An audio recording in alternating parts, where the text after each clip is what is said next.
Hello everyone, this is Amber Keene, accessory designer and creativity educator, and you can find me at amberkeene.com for my scarves and on standardizedstandard.com for more on creativity.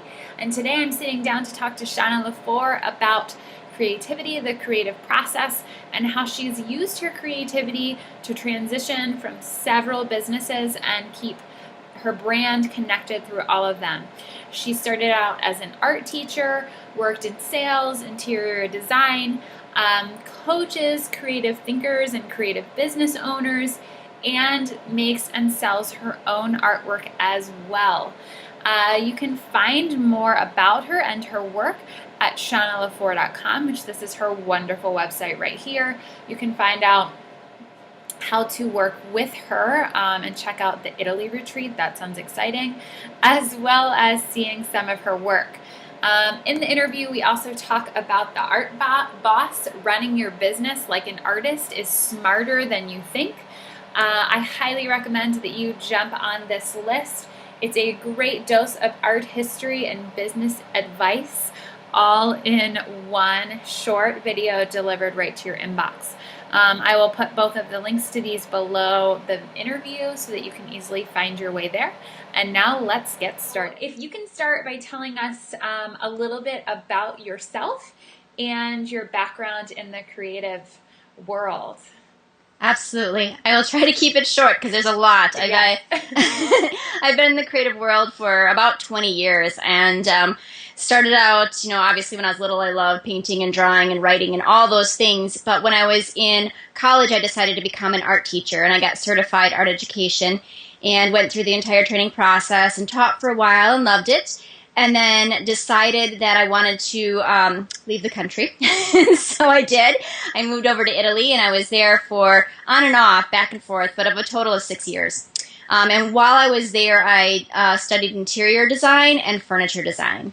So I had these two backgrounds. I had the art education piece, and then I had the interior design, furniture design. And when I came back to the U.S., I kind of had to choose one or the other. I was doing both of them for a while, but at a certain point, when you're working for other people, I was teaching in a school, in a nonprofit school, and then I was also doing interior design for a showroom, and I had to choose. I was being offered promotions in both. Okay. So I did interior design. I chose interior design. I did that almost exclusively for 5-6 years at the showroom. Managed the showroom, managed all the designers, taught them sales techniques because I did a lot of sales and things like that.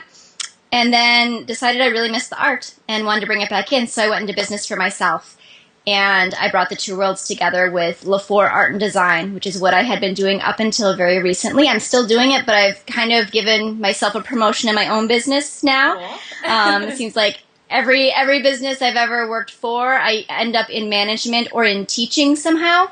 And so I decided that since I was constantly being kind of a magnet for other people who wanted to go into creative businesses, they would come to me and ask me for advice, and I was put in charge of the our state's Interior Design Association student group to kind of career coach them.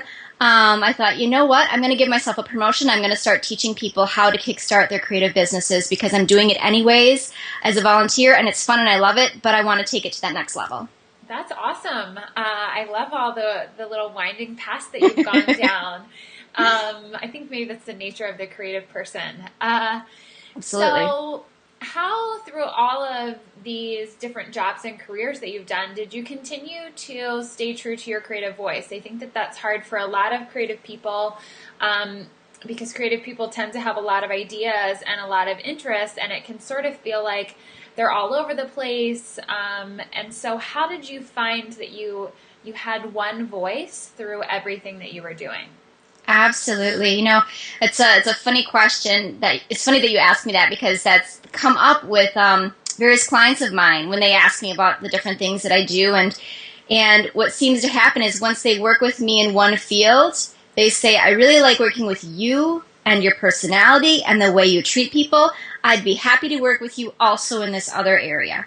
And so I guess for me, the answer to that is really being true to me as a person and how I treat people as far as the client relations. So I don't know if that answered the entire question, but that's a piece of it. Okay. Just being open, honest, transparent, and not changing the way I behave depending on the camp I'm in. So, for example, there may be a kind of idea of what an artist should act like or be like, or kind of this, stereotypical artist type. And then there's also stereotypical interior design type.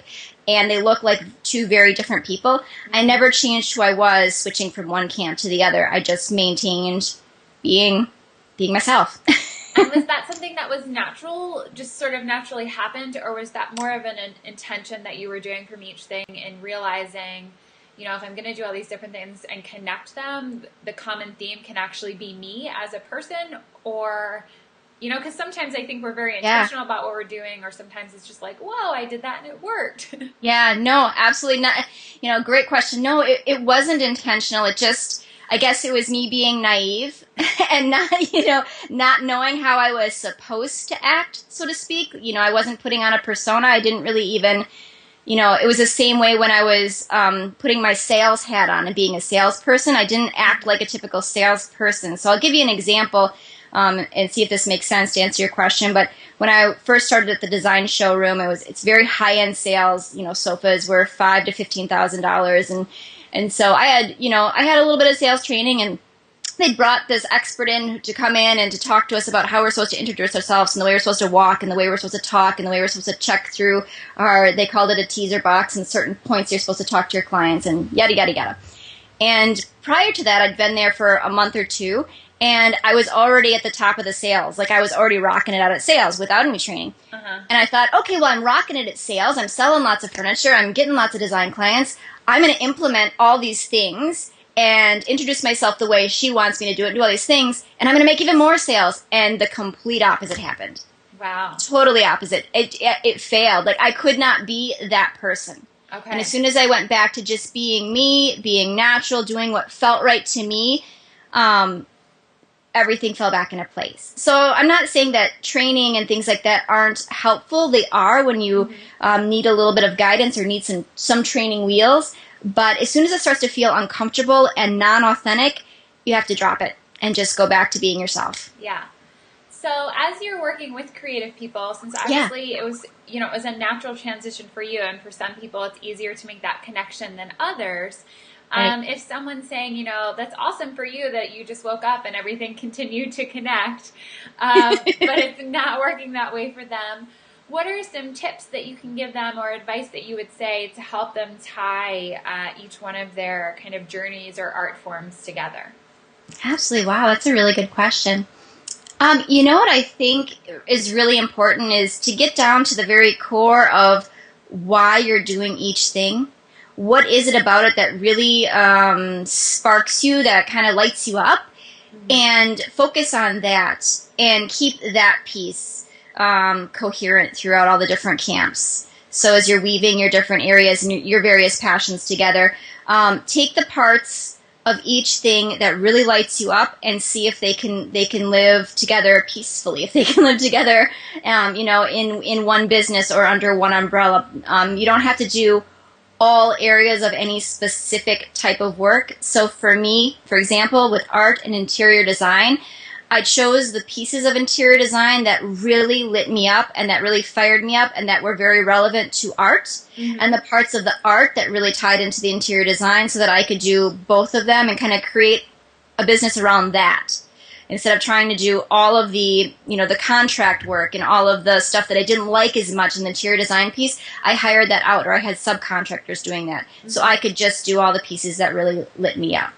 Did that answer your question, or are you going... Yeah. No, that was okay, good. And so along those lines, a conversation that I've been having with a lot of people lately is, as they get more and more ideas, how do you make the decision? Does this all go on one website? Yeah. Or do I keep opening more and more websites? Oh my goodness, yes. Which is it's a tough question. So maybe how do you address that for yourself? And then how do you advise people that are trying to figure out, do I add this to my website, or do I decide to open a whole other site? Absolutely. That's a great question. And it's something that I am currently going through. I've gone through it in a couple of different cycles where I'll separate things and then bring them back together. For me, when things start to look, when I'm building a website and having my businesses pulled together, when things start to feel like they're fractioning off too much, when I look at it, or having other people look at it and they say, I don't understand what you do, there's too much going on, that's when you know that there's too much going on. So asking people to review your website, asking prior clients, asking friends, asking people in a similar camp, they can give you some advice and say, you know what, this doesn't make sense to me. I don't get what you do. You need to be more simplified. So maybe kind of pulling pieces out, not necessarily eliminating them, but focusing on the one thing that you want to lead with and let the other things be in the background. They can still live there, but they don't necessarily have as much importance or be at the front. So for example, right now I'm playing with my website. I'm bringing a little bit more of the art piece back in. But my artwork itself lives on a separate website. I have an entire gallery. It's got its shopping cart. It's all its own thing. And I just decided recently to have a link on my regular creative coaching website if people want to see, because I think that's important to know that if they're hiring me to coach them with artistic endeavors, their art or their interior design or their other design work, to see that I have experience in that. Right. But also for me, because I'm still working in the creative, I'm still painting, I'm still doing commissions, I'm still doing all that stuff, it's important for me to have that live there. It just is not what I lead with, because it's not where I'm devoting all of my attention, all of my time. It's more something that I'm doing for myself right now. That could change in the future as my business evolves. My interior design is separate. I keep that completely separate. I don't even have that, mixed into the creative coaching. That may change, but right now it lives on its own. So I don't have a clean answer for you. It really depends on the person and depends on the areas that you're working in. And at some point, you do have to decide where your time is going to be dedicated. So for me, the interior design work is still there, and I'm almost considering it, I want to say, like a bridge job. I know that sounds kind of odd because I own that business. Yeah. But I had to get really clear on what my long-term goals are and what my life goals are and how my business aligns with that. So for me, my 3 goals are, I want to be location independent. Okay. So building my interior design business here locally, it's not getting me there, right? So building my business online is, I want to have lots of time to spend with my family, and I want to do something that helps people. So, interior design work does help people. I do help them, but there's always been something missing from that I'm getting more out of from the coaching. So as I keep these 3 goals front of mind as I'm doing my work, that makes those decisions really easy for me. If that makes any sense. Yeah, that does. I think that's important. You have to kind of know where you're trying to go. I know when I was trying to decide, because for a little bit, my one website that is predominantly my scarves was starting to bring in some of the education, but when I decided to actually really go for it more with the education, it felt like it needed to be a different site.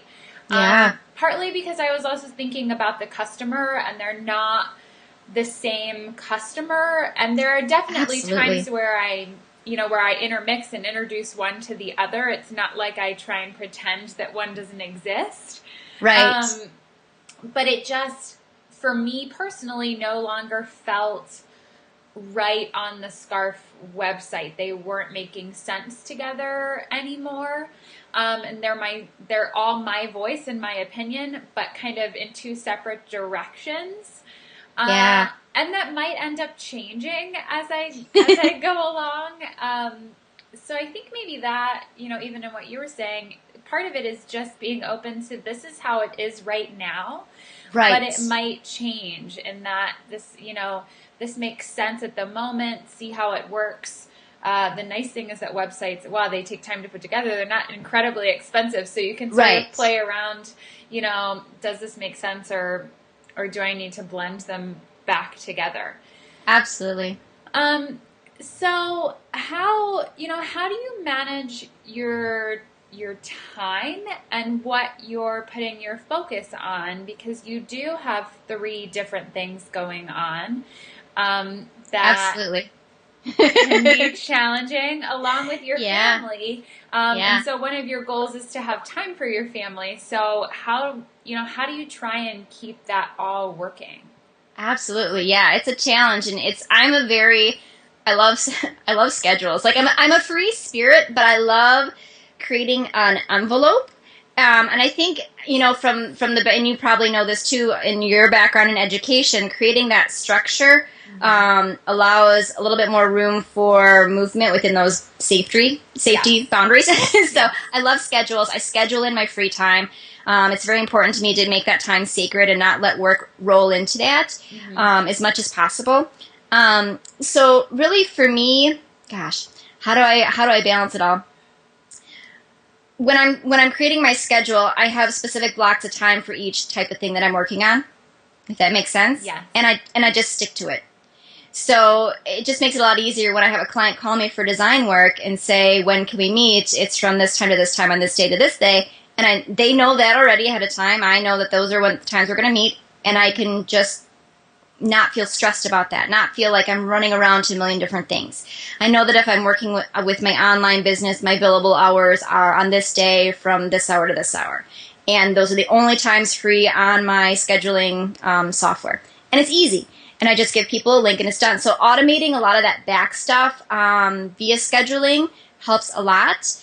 The art piece for me is that's more of my kind of outlet, my free time, my hobby time, my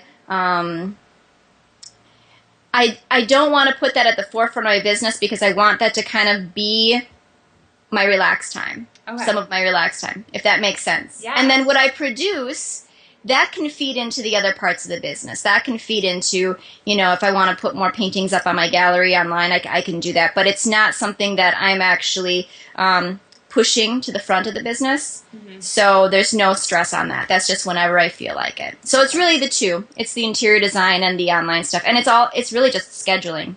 Yeah. Yeah.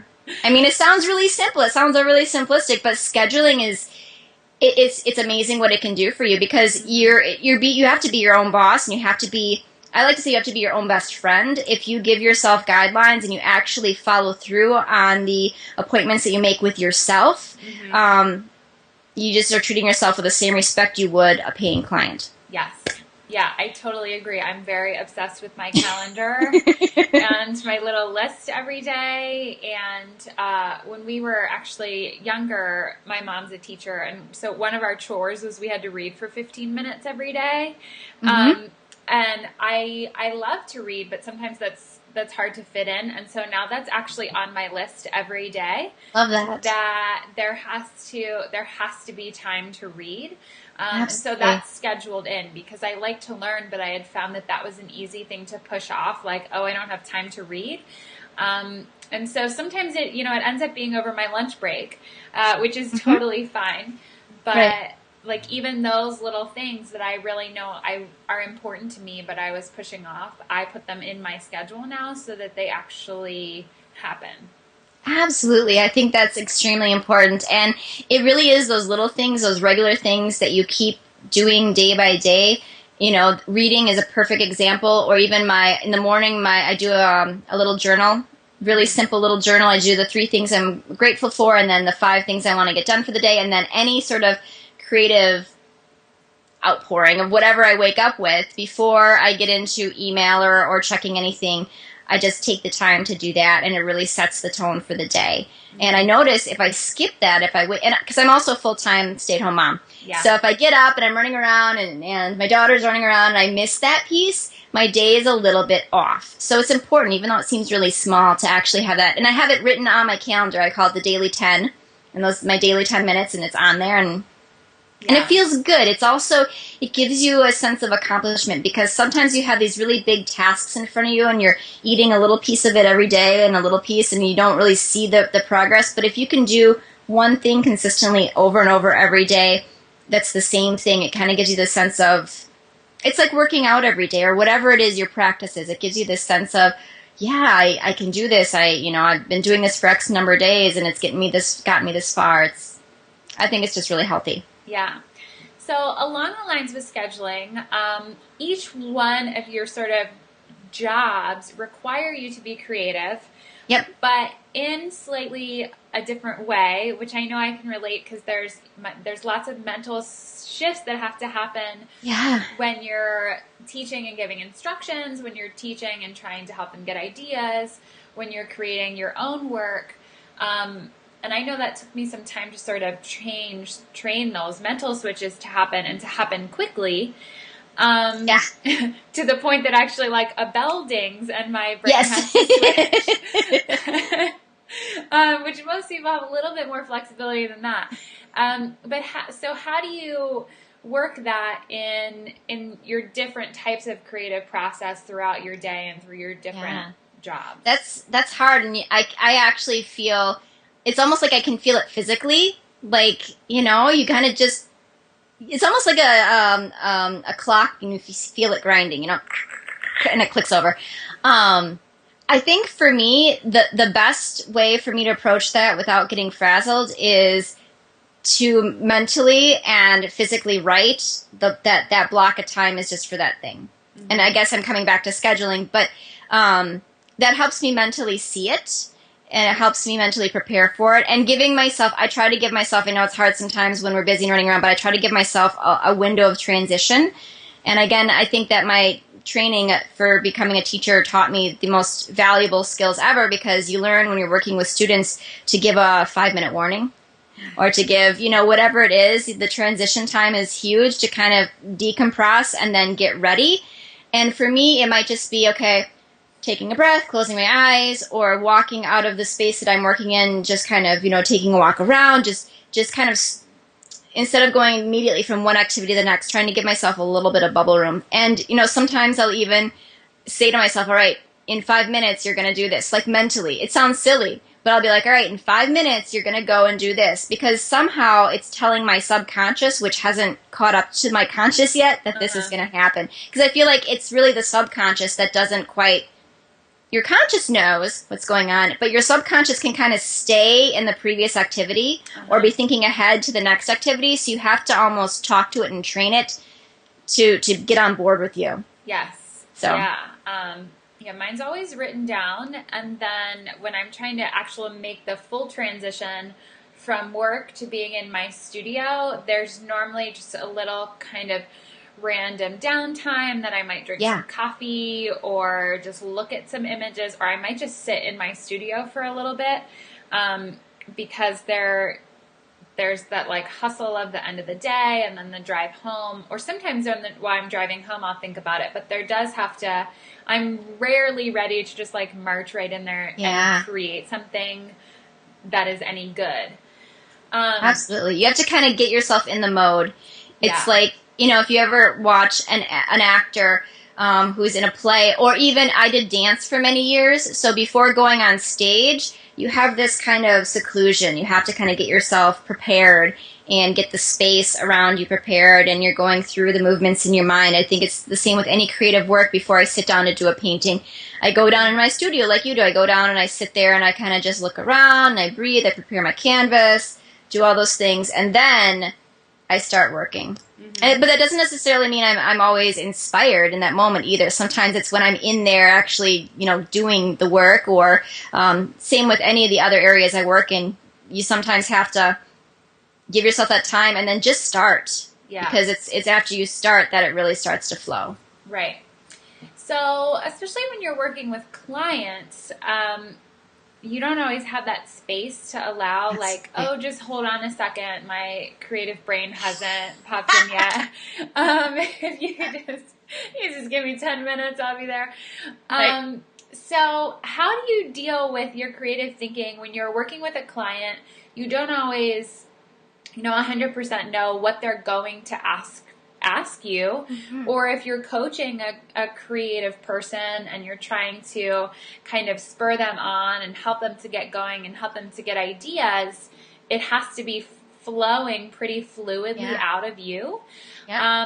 So are there some practices that you do that you think have kind of equipped you for allowing the ideas to flow really quickly, or ways that you just know that you can get other people to get ideas? Oh, that's a really good question. Let me think about that for a second.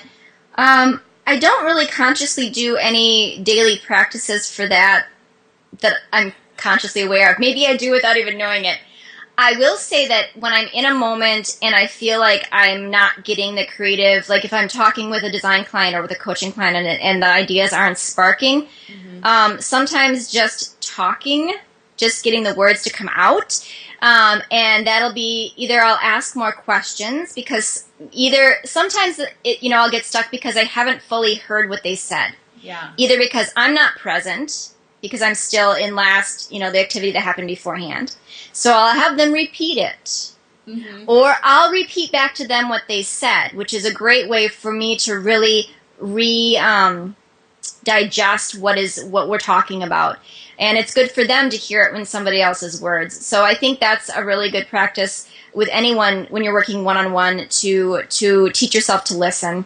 If you haven't fully heard it, or if you feel like there's a disconnect in any way and one of you isn't being completely present, just repeating what has already been said, and that'll kind of deepen what you've already heard, and then it can take you to the next step. Mm-hmm. So I think listening and repeating, I love listening to people. I absolutely love it. So. Yeah. I was actually trying to think about that when I asked you too. I was like, well, I don't know what I do. I think when I'm working with students and they just are really stuck on a project idea and they have nothing to say, because it's hard to give someone ideas if they have no ideas, because then they're mine. I do the questioning, and often they're like very random, simple questions, because I just want, I might ask them what their favorite shape is and start talking about shape and colors. And 99% of the time, after I ask 3 or 4 just kind of really, really basic questions like that, they'll be like, I have an idea.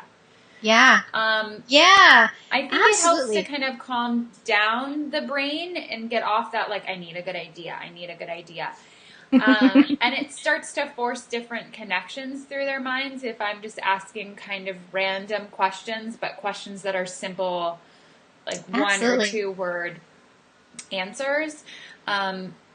That I think you can do that with yourself too, and just kind of back up a little bit and not make the whole problem so big and so complicated, and turn it into like little baby steps. Yeah, absolutely. I always say, you want to tilt it. Take the situation and tilt it. Look at it from a different angle. Think of it from a different side. Like with you're asking the questions about the shape or the form.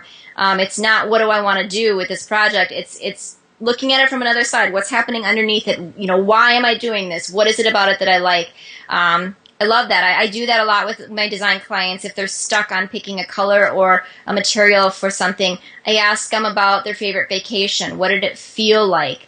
If they like to go to the ocean, how does the sand feel under their feet? How does the water feel? Or things like that, if they're, thinking about texture or colors. And then it'll start to spark things of, okay, this is the feeling I want for the room, or this is the way I want it when I touch the countertop or when I touch my sofa, this is how I want to feel. And so getting to that very primitive, and like you said, very simple things, I think you hit on something that the answer comes from a lot deeper than your mind's trying to get around it.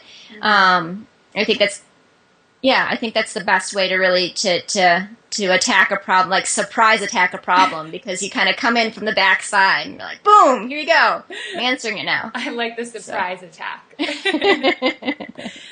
So I wanted to just quickly switch gears and talk a little bit about the video series that you've been doing, where you're really discussing artists throughout history and what we can actually learn from the artists and what we can learn from those artists and apply that to our business. I love listening to them because it's like this little art history lesson that we get and some business advice. So it's, like an artist's dream come true. So I want everybody to know about that. Thank you. It's a very interesting new perspective that I haven't, seen anywhere or heard from anybody else.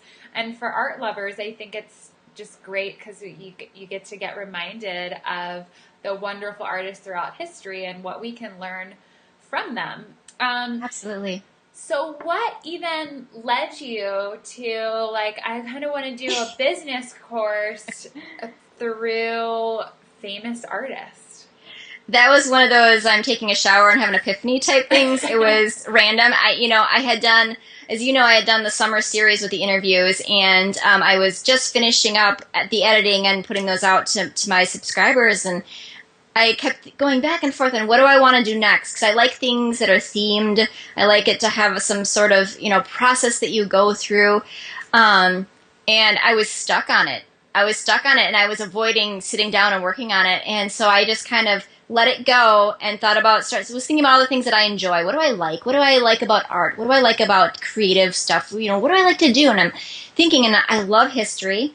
Even though I don't have the best memory for dates and stuff like that, so I'm always rereading and re-listening, and I could listen to a documentary a million times and pick up something new every time. And I absolutely love it, and I love talking about it. I love talking about it with people. It just comes naturally, and I'll just, the little anecdotes and the things that are very human about these people that we do kind of put up on a pedestal, and that's why I wanted to pick the masters, so to speak, people that you think are maybe unattainable or famous, or, if it were a different type of business, maybe I'd be talking about the business gurus, or if I was in very tech stuff, it would be, the tech geniuses or whatever it is. But for me, these are the people that are kind of my icons and people that really resonate with me. And my clients are like me. I think a lot of times we end up working with people who are similar to us. If we're doing coaching or training or teaching, it's not that we're light years ahead of people. We're 1 or 2 steps ahead of people, And it's always easiest to help somebody who's just a few steps behind you. It's like the example I gave to one of my clients the other day. If you see someone this is a silly example, and I know it's getting off topic, but I like it. Okay. You see someone who's fallen into the river, and you've got someone who's super safe way off on the mainland. How can they help that person? You need someone who's right on the shore who's just gotten out of the river. Mm-hmm. So that's my analogy. So for me, losing my headphone here. For me, the Art Boss series was really about looking at these artists and being able to break it down into a very manageable, close to home type perspective. So what is it about their humanity that we can learn from? What is it that they have done that we all do? What is it that's universal about their life, even though they became famous and remembered and revered years and years and years down the road? And I think it gives some hope. It gives some inspiration that these are just everyday people with everyday problems. And, I try to bring out some of the less beautiful pieces of it, talking about they had critics and they had hardships and they had, without being depressing, right? But, it resonates with people, I think, that you think, oh, yeah, I went through that too. Or like the last one I did with Marc Chagall and how he got stuck. In the borders were closed. He got stuck in Russia, which is his homeland. I'm like, oh, that was me. I got stuck. in a country. Like, I get that, So, sharing those stories, I think, is, I don't know, it's more than anything. It's just I like it, and I think that it will resonate with the people who watch. It seems to be so far. So. I do think it's such a good reminder of these people that we do hold up so high of, the struggles they went through, because I think we so often look at people within our field that just look like they're really rocking it and compare ourselves to them. But we rarely share all the horrible steps we went through. Normally out in public we share when something, when we got great publicity or when a show went really well. I mean, people aren't normally like, I just did a show and lost $10,000. Right. That kind of stays private. Yeah. And so it's important to be reminded that everybody's having struggles along the way. Absolutely. We're just not waving a flag and drawing as much attention as possible to look where I messed up. Exactly.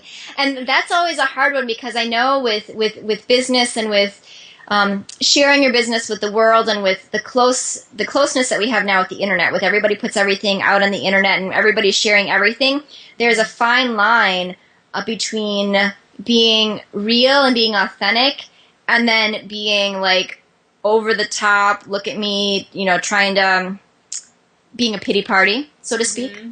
So it is kind of this fine line. I think people don't want to fall into the camp of being in a pity party, like, oh, bad stuff happened to me, feel sorry for me. Yeah. But they also don't want to fall into the camp, or you shouldn't want to fall into the camp of, happy me, good all the time, everything's always sunshine and butterflies, and because that's also, it's fake.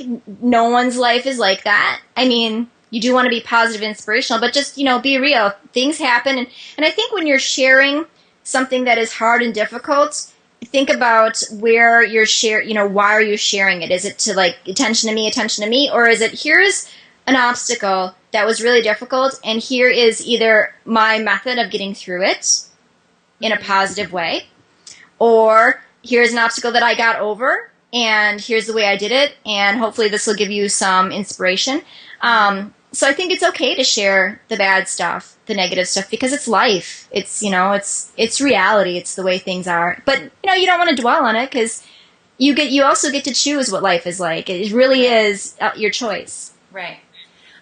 So I just want to end on, if you have, since you work with so many creative people, and really have gone through a lot of creative businesses yourself, for people that are listening that are they want to start a creative business, or they have started one but they're not really thriving and feel sort of stuck, what advice would you give them to get unstuck and really launch and move forward in their business? Absolutely. That's a great question. For me, I always bring it back to the core of how you're feeling and what you want. Okay? So this is going to sound kind of way out there, but I think a lot of times people get stuck and they kind of get in a rut because they're starting to follow a path that they think they should be following to gain success. Mm-hmm. And it pulls them away from their inner driver and their inner goal and what they really want to be doing, because they think that this is going to be the most profitable or the best path to take. You have to be, savvy about money, and you have to have some business training. You have to kind of understand the whole process of, money for services, money for products. But you have to understand that. But you also have to really be constantly bringing yourself back into an alignment and a focus of, what do I want to be doing? What do I want my life to be like? So like with me, my 3 life goals, every choice I make, if I feel like it's getting off track, it's always because I've gotten away from those goals. I'm following some rabbit down a rabbit hole that doesn't have anything to do with my business, because, oh, that's a shiny object and I'm going to go do that. And so just bringing yourself back around to what is it I want to do, and then staying the course. Mm-hmm. And just, staying focused. And as long as you're doing what you love, all the good things are going to come to you. Mm-hmm. And recognize the opportunities as they come, and recognize the opportunities to ask for help, too, when you need it. Because everybody needs help, and that goes back to being real and authentic and human. And we're all here for each other. We try to do it alone so much, and there's no need to. I mean, people are nice. Yes. They'll help you out. Yes. So, yeah, ask for help. Awesome. Thank you. You're welcome. It was great chatting.